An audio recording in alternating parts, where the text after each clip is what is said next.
Hello friends, आज मी बनवलेली आहे ओले झिंग्याची भाजी.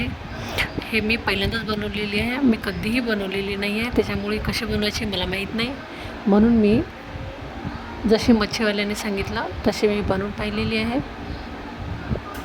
हे झिंगे मी बॉईल करून घेतलेले आहेत. त्याच्यानंतर हे साफ करून घेतलेले आहेत. खूप हार्ड होते हे साफ करण्यासाठी, खूप कडक झालेले होते, पण मी ते साफ करून घेतलेले आहेत.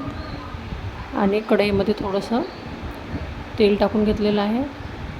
त्यामध्ये कांदा आणि लसणाची पेस्ट टाकून घेतलेली आहे. तिखट, हळद आणि मीठ टाकून घेतलेलं आहे. मी थोडंसं पाणी टाकून हे छान भाजून घेतलेलं आहे. यामध्ये थोडासा गरम मसाला टाकलेला आहे. छान मसाला परतून घेतला मी. यामध्ये एक्स्ट्रा मसाला मी काहीच नाही टाकला. हे बघा, हे मी ओल्या झिंग्याचे काप केले आणि कोथिंबीर टाकला. थोडंसं पाणी टाकलेलं आहे.